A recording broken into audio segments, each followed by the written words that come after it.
Okay, you're good to go.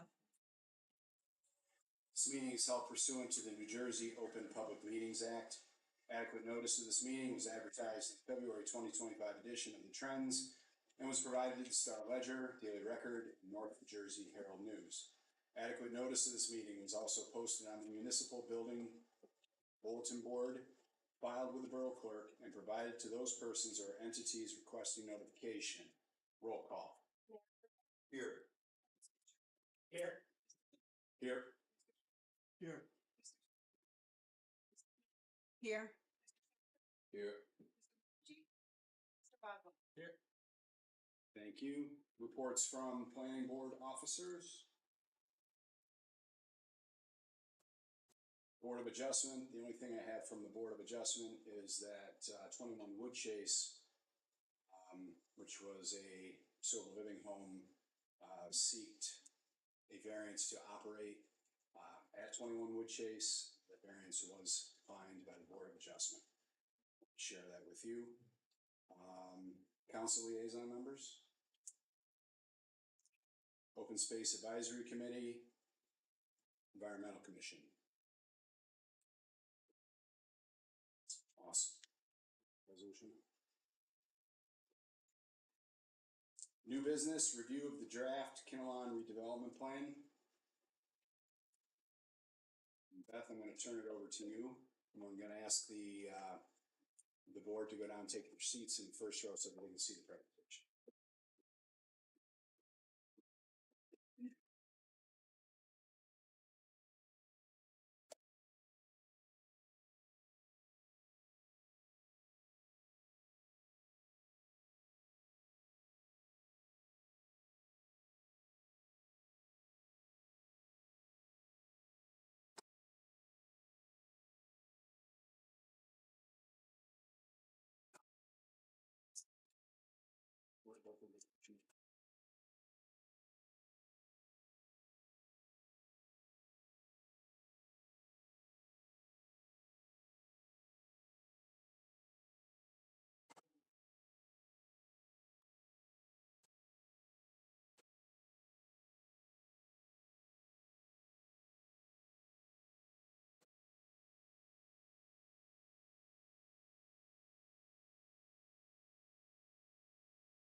Never know when I'm shutting off with these lights, so. 1-0. Better? There you go. Good.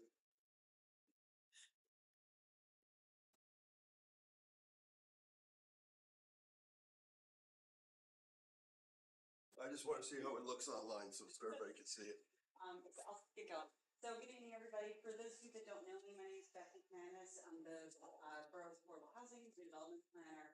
And I think relevant to this evening, I assisted with the borough in the preparation and the drafting of the redevelopment plan that is here for the planning board's consideration tonight.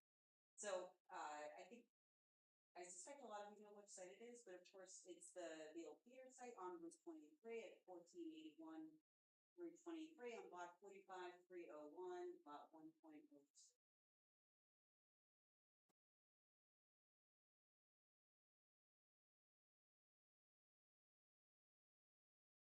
So this evening, we're reviewing a redevelopment plan, and so the adoption process is very similar to a typical land use ordinance, and that's Sorry.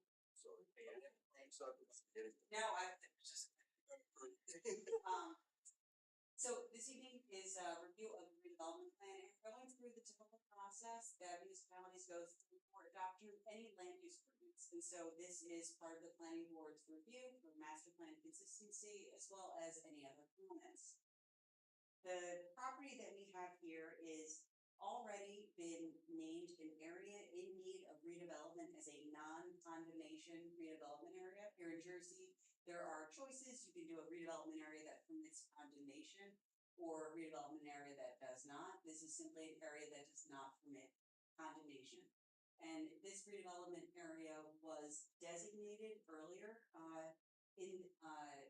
in 2024 after a study and a public hearing that was held by this planning board that made findings that yes, it was meeting the criteria for an area in need of redevelopment, and that was then followed up by the governing body through a resolution.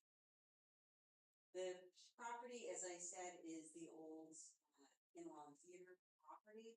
And what you can see here on the aerial photograph, I hope it's clear, is you can start to get a sense as to where it's located in the borough.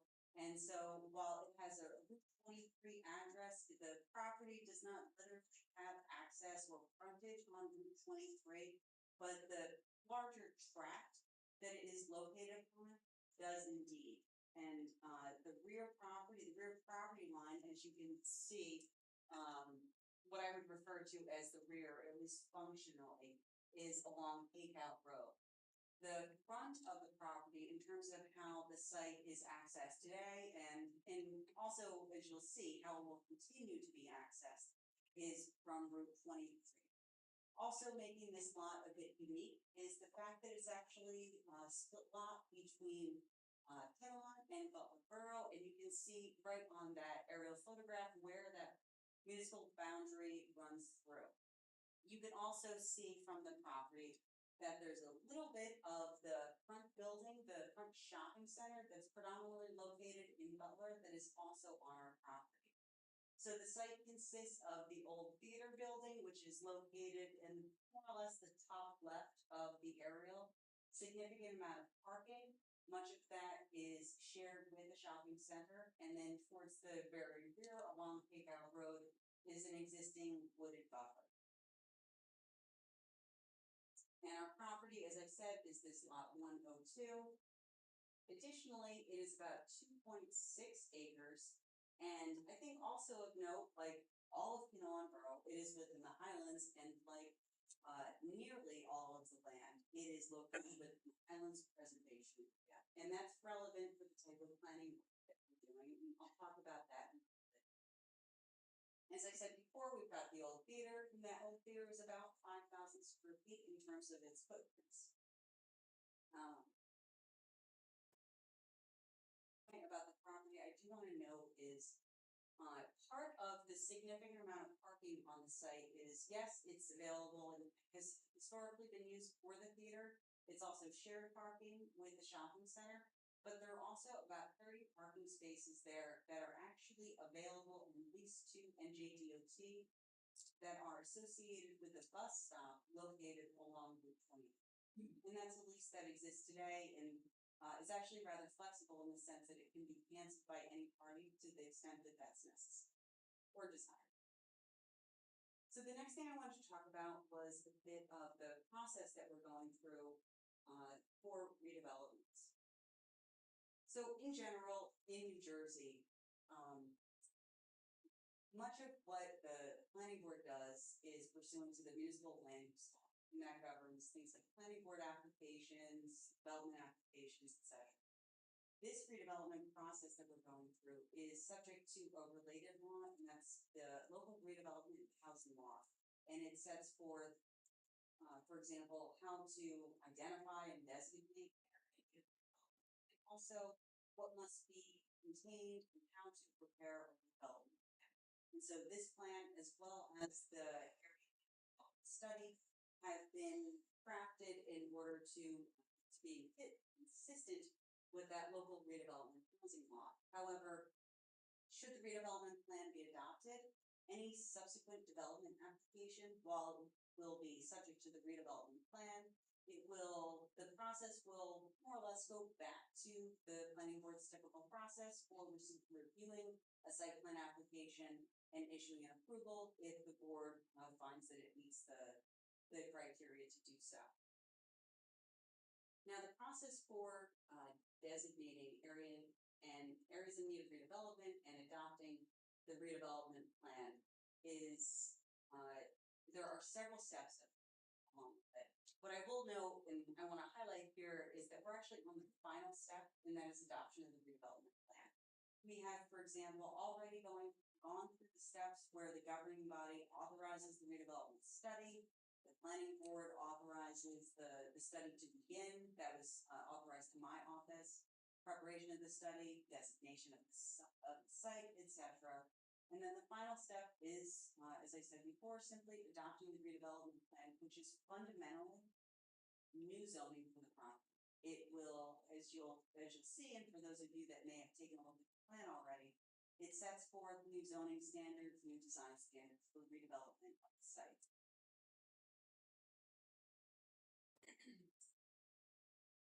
As I put together this redevelopment plan, one of the things I was cognizant of is trying to keep track of which regulations make sense to set forth specific for this property in the redevelopment plan, and which of the existing borough regulations should continue to apply. And the way that this redevelopment plan works, which to be honest is typical for redevelopment plans across the state, is that any regulation, any requirement set forth in the redevelopment plan is applicable to this property. And to be clear, it is only this particular lot 102 with the building and parking that I showed a few slides ago. So any regulation set forth in the redevelopment plan applies to this property. To the extent that something is not addressed in the redevelopment plan, it doesn't mean that it is unregulated and it's the developer's choice, but rather the underlying borough standards would apply. And so, as I said, if something is not stated in the redevelopment plan, just look to the borough code and that will continue to be. This redevelopment plan includes a handful of goals and objectives, and I wanted to review them this evening.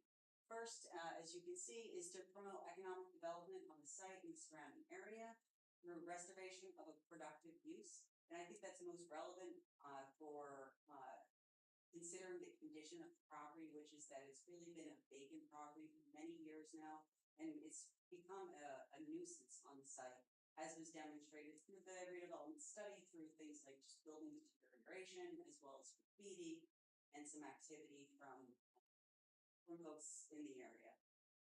We also have a goal, which is to promote smart growth principles that are consistent with the Highlands Council, and specifically keeping in mind that Highlands Preservation Area status. And that's really quite relevant because one of the features of the redevelopment act is that the existing disturbed area is essentially paving, the existing building is the only development or redevelopment will occur. That buffer along Baycow Road, for example, will remain as is and will not be disturbed as part of this redevelopment area. And that includes, it certainly includes things like mutant access will not be required. Another one of the goals and objective is to improve the physical appearance of the site. That building is looking pretty poor these days, and so this redevelopment plan will facilitate a new building that looks nice and restore some quality aesthetics to the area to sit. We also have an objective to promote new residential housing options, including affordable homes, and that's, I think, directly relevant to the proposed use, which is, as you'll see in just a moment, it's a mixed-use building, but it's also relevant to the borough's need or requirement to fulfill its affordable housing obligation. And so this is one of those features. And then the last objective is to complement existing development patterns. And I think that's relevant because we're taking an existing building and not literally replacing the footprint, but maintaining this existing development pattern with the shopping centers in the surrounding area and maintaining a relatively small footprint towards the rear of the site. So let's talk a bit about what's permitted in the building. So in terms of permitted uses, it is multifamily housing, including the affordable units, retail sales, restaurants, and personal services such as barbershops, things like that, as well as office space. So those are the collection of permitted uses for the proposed building within the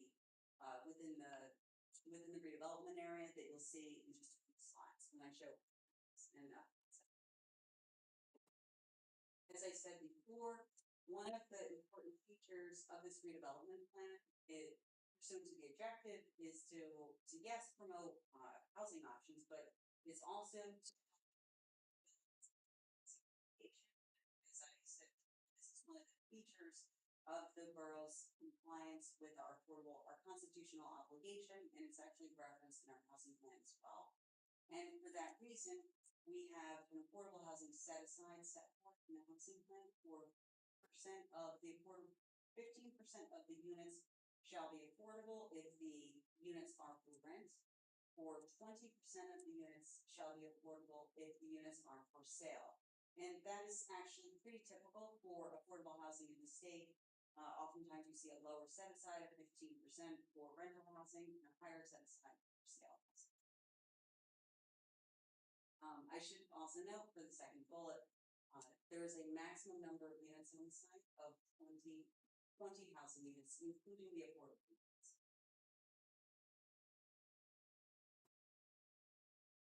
So in terms of the site layout, this is a concept plan. I hope it's clear for folks, for those of you in the back. This is a concept plan that's provided in the redevelopment plan, and a little bit different than what you might see for a typical zoning ordinance. This redevelopment plan actually requires that this concept plan be developed on the site, or perhaps a better way to say that the site plan and the eventual building or redevelopment of the property be consistent with this concept plan. And some of the features that you might see here, or you might notice here, is, as I referenced before, a continuation of that existing buffer along Big Out Road, a continuation of the existing access out to Route 23, one building located on the property, and more specifically,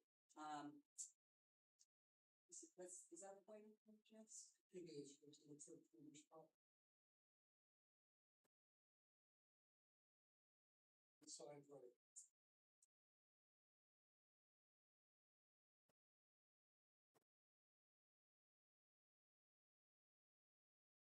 That's okay.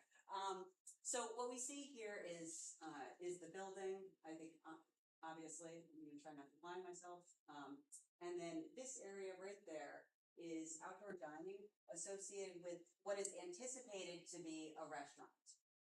Located right here is a rain garden that will be helpful both for improving the appearance of the building or building up the appearance of the site, as well as providing some enhanced stormwater management for the property. And there's also proposed to be a reconfiguration of the parking and the access throughout the existing parking area to ensure that, quite frankly, it works and functions as well as possible for the new building with the proposed uses on the site. I think you'll get a better sense as I show the architectural renderings in just a moment, but for more detail, the front of the property closer to Route 23 is the location for the commercial use, which is very much hoped to be a restaurant, anticipated, but not required to be a restaurant. And that's why we have the outdoor seating located in that direction. The rear of the property towards Cake Out Road will be the residential uses, and the access to the residential building, or the residential portion of the building, is located towards the rear of the building, right about here. If you can see that notch in the building is representing a doorway and an access to the building. And so it's a mixed-use building, yes, but the front of it on the first story will predominantly be for the commercial use, with the rear reserved for residential uses.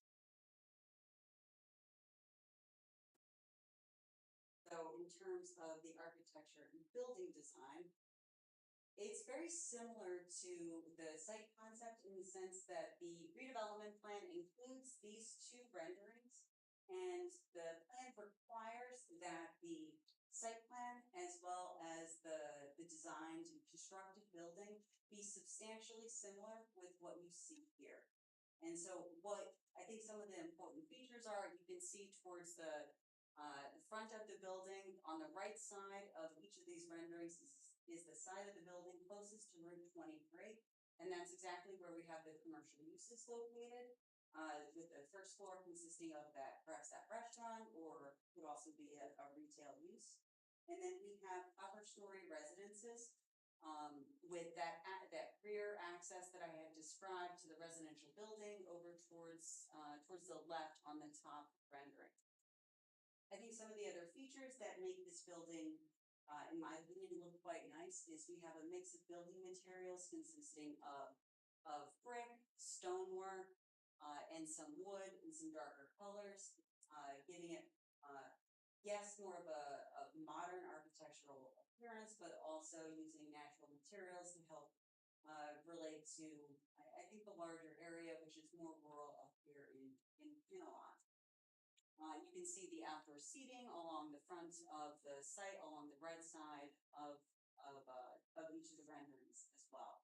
And as I said before, one of the primary features of this redevelopment plan is that the concept plan as well as the architectural plans, renderings are included in the redevelopment plan to give the borough certainty as to what it can expect through the implementation of this redevelopment plan. And so the last topic I wanted to address is consistency with the Kinnelon master plan, because of course that is one of the primary reasons why we're here tonight. And as I review the 2022 master plan, I see three master plan objectives that are relevant to this. The first one is number 2, and that is to preserve and improve to the extent possible established character and natural resources of the community through careful land use planning at both master plan and site specific levels. And I'd say that is relevant because we have been careful to maintain that the proposed development will not exceed the existing disturbed areas. For example, that buffer along Takeout Road will not be disturbed. While also incorporating new stormwater management to the site through that rain garden that you see, or that you may recall from the concept. We also have objective 3, which is to maintain the borough's supply of housing types in a well-maintained, safe, healthful condition, as well as addressing its affordable housing obligation. And as I've said already, that's exactly what this does. We're providing new housing options for folks that wish to have a smaller housing unit as opposed to perhaps a single family home or even a townhouse. And we're doing that while also helping to fulfill a portion of our affordable housing obligation. And then the last objective to cite is to maintain the borough's system of streets and to provide for safe and efficient movement of traffic and discourage routes with adversely impact neighborhood residential settings. And I believe that's relevant simply because we're maintaining that access only out to 23 rather than introducing new traffic on people. And so with that, folks, that is albeit a brief overview of this redevelopment. I'm happy to answer any questions or proceed how the public would like. Yeah, we look this.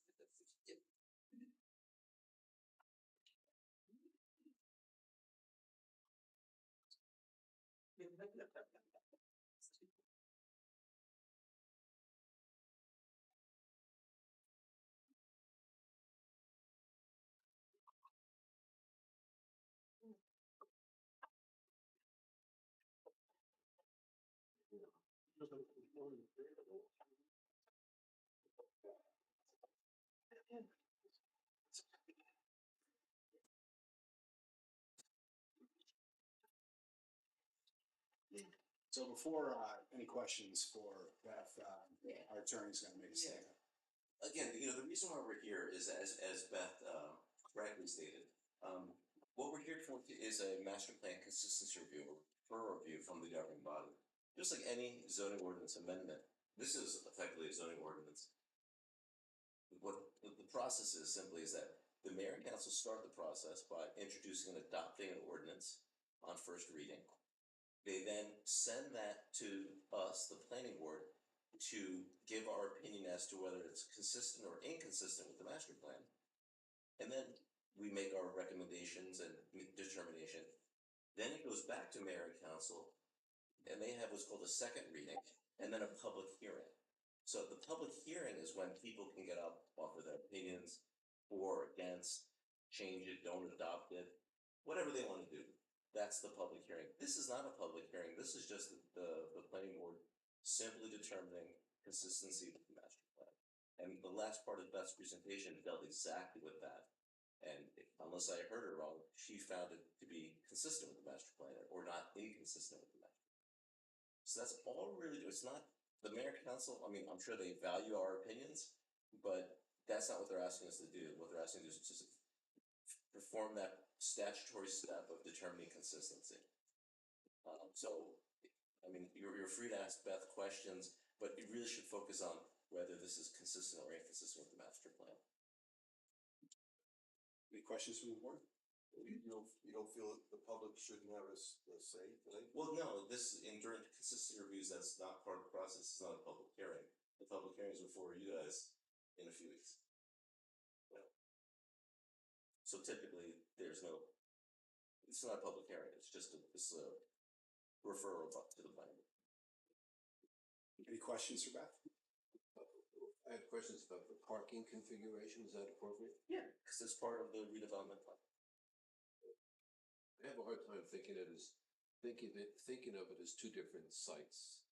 So I'm looking at the total the total parking requirements, not just for the Kinnelon site, but also for others. And I'm wondering if you have any insight as to what the parking requirements are for both the Butler Bowl as well as ours, how many parking spots are provided. So,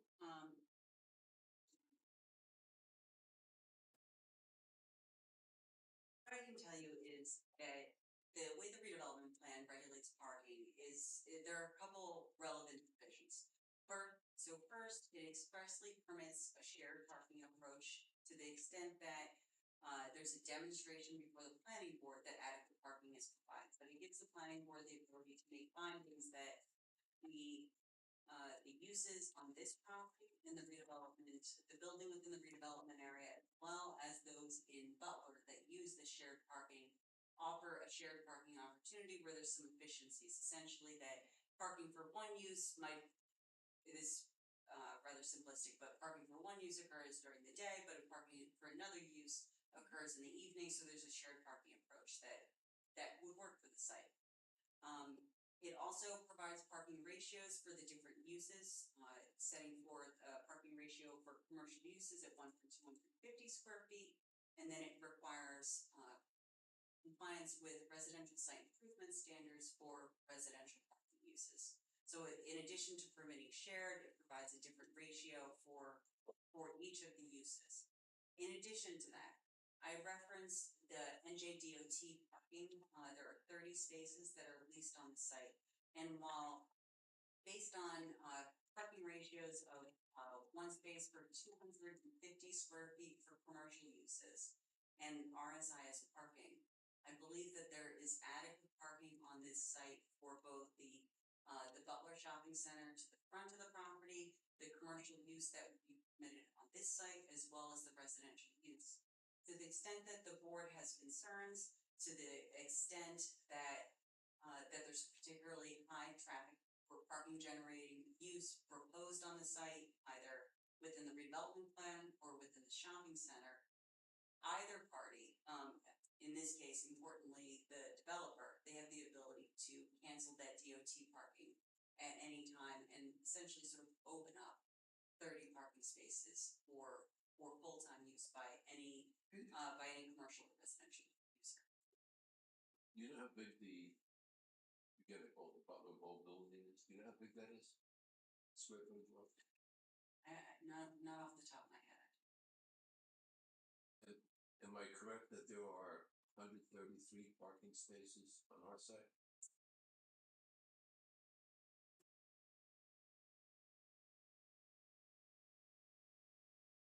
Six-sided, the little designations within the parking fields shows, okay. Oh, of the proposed parking, yes, I think that is correct. And then I see there's a series of parking spaces on the south side of our property, on the south border. I'm assuming that's our property line, the dark line? Yes, So that's an easement area? yes. And who's that easement with, do you know? That is associated with this property, I'm just concerned whether or not the easements are structured so that they survive transfers of ownership. And I think that's always a fair concern as folks consider future development of the site, but I will say, although we have this redevelopment plan that sets forth how the property shall be redeveloped, it does not diminish the planning board's ability to review issues of title, issues of legal easements, and their use of the easement for the purpose of fulfilling the requirement. So that type of concern that you would presumably have for any reuse of the theater site or for this redevelopment, your ability to review, ask questions, and make decisions based upon your findings is not harmed as a result of this redevelopment. So we get another bite of the apple. Exactly, yes. In terms of the set aside, 3 versus 4, I happen to know a lot of the development community that are really almost out of Essex County, but they build everywhere. And one of them has told me that no matter where they go, it's always set aside 20% regardless of whether it's for rent or for sale. Do you find that to be the case as well? What I find is projects that are being newly created these days are, yes, being required to be 20%. And in my role, I have told many developers that are coming east today with new projects that, yes, they should be looking at 20%. The difference that I would cite for this particular project is that this set aside is consistent with the borough's what's referred to as a mandatory set aside ordinance, and it states that when new residential is coming to fruition in the community, in the case of multifamily or perhaps attached housing, the set aside shall be 15% where it's for rent and 20% where it shall be for sale. And so when this redevelopment plan began to be envisioned, and actually it continues today, the borough's own ordinances require 15% and 20% respectively. I do see that changing in many communities for currently envisioned projects. I would also note that I see lower set asides associated with sometimes with projects that are much smaller. So in this case, 20 units or perhaps less in size, because the economy of scale, a larger economy of scale makes achieving an affordable housing project much easier. Just simply, the larger project allows the developer to better absorb the cost of the affordable units. Okay. My question. Any other questions from the board? Just a quick question. So this board is gonna vote for the master plan, whether this is part of the master plan. And then it goes to the council. And then if they vote in favor of it, does it then go in front of this board again for weeks or anything like that? I thought that's what David was hinting at.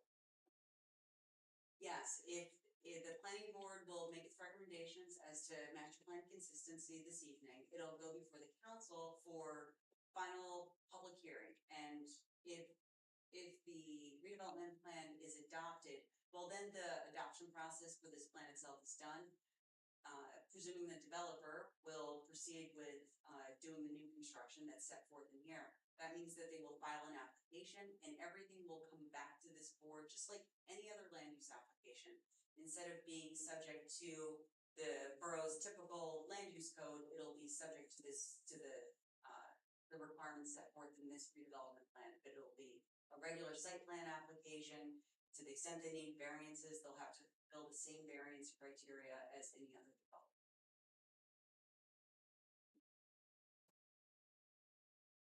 Any other questions? All right, hearing none. What is the will of the board?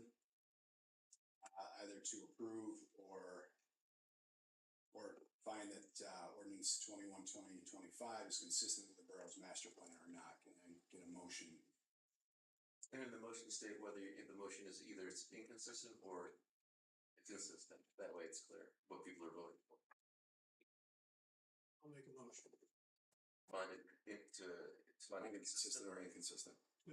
That it's It's consistent. Give me a second.